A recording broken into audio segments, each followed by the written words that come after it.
इंसानियत में शिर्क फैल चुका था। मूर्तियों की इबादत आम हो चुकी थी। लोग वद, सुवा, यगूत, यऊक और नस्र नाम के बुतों के सामने झुकते थे, उनसे मदद मांगते थे। हर तरफ गुमराही का माहौल था। इसी दौर में अल्लाह ने एक शख्स को चुना, एक ऐसा शख्स जो अपनी कौम में सच्चाई और अमानत के लिए मशहूर था। ये शख्स थे हज़रत नूह अलैहिस्सलाम। अल्लाह ताला ने उन्हें वही के जरिए एक अजीम जिम्मेदारी दी। उन्हें हुक्म दिया गया कि वो अपनी कौम को शिर्क से रोकें और उन्हें सिर्फ एक अल्लाह की इबादत की तरफ बुलाएं।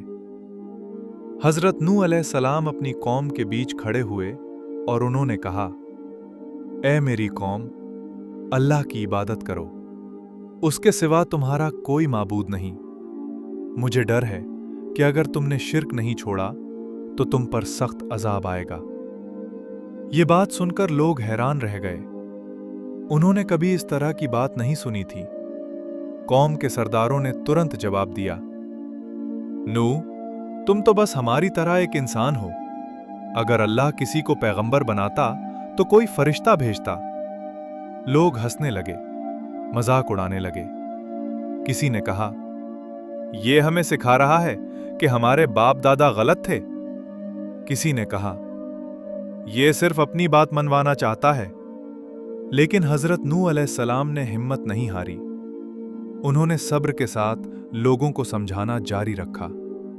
वो कहते, मैं तुमसे कोई माल नहीं मांगता। मेरा अज्र सिर्फ अल्लाह के पास है। मैं सिर्फ तुम्हारी भलाई चाहता हूं। कुछ लोग थे जिनके दिल अभी तक सख्त नहीं हुए थे। उन्होंने हजरत नूह अलैहिस्सलाम की बात सुनी। धीरे धीरे उनमें से कुछ लोग ईमान ले आए, लेकिन ज्यादातर लोग तकब्बुर में डूबे हुए थे। कौम के अमीर लोग और सरदार खास तौर पर हजरत नूह अलैहिस्सलाम के खिलाफ हो गए। उन्होंने कहा, अगर हम तुम्हारी बात मान लेंगे तो हमारी इज्जत खत्म हो जाएगी। उन्हें डर था कि अगर लोग तौहीद की तरफ आ गए तो उनका असर और रसूख खत्म हो जाएगा। इसलिए उन्होंने लोगों को हजरत नूह अलैहिस्सलाम से दूर रहने को कहना शुरू कर दिया। वो लोगों से कहते, इनकी बात मत सुनो, ये तुम्हें तुम्हारे मजहब से दूर करना चाहते हैं। लोग हजरत नूह अलैहिस्सलाम की बात सुनते ही अपने कान बंद कर लेते। कुछ लोग अपने कपड़ों से अपना चेहरा ढक लेते ताकि वो उनकी बात न सुन सकें। लेकिन हजरत नूह अलैहिस्सलाम ने दावत देने का हर तरीका अपनाया।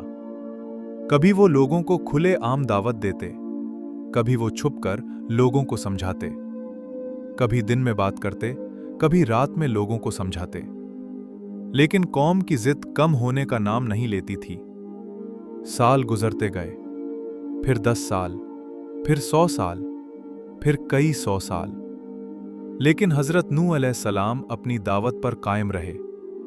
कुरान में आता है कि हजरत नूह अलैहिस्सलाम ने अपनी कौम को 950 साल तक दावत दी।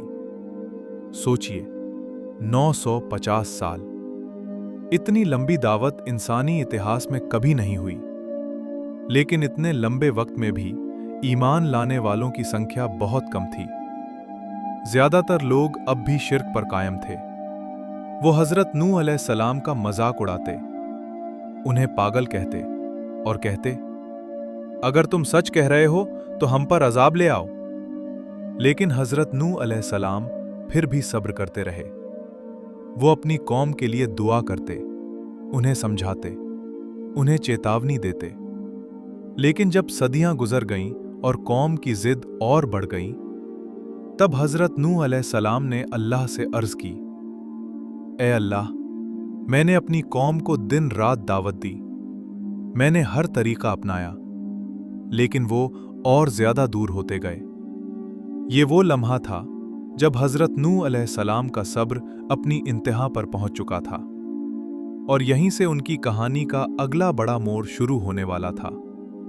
अल्लाह का हुक्म आने वाला था, कश्ती बनाने का हुक्म, और यहीं से शुरू होगा हजरत नूह अलैहिस्सलाम की कहानी का सबसे बड़ा वाकया। वो हम जानेंगे अगले एपिसोड में। अगर आपको ये वीडियो पसंद आई है तो वीडियो को लाइक करें, और अगर आप मेरे चैनल पर नए हैं तो हमारे चैनल اسلام وتھ شاداب کو سبسکرائب کریں۔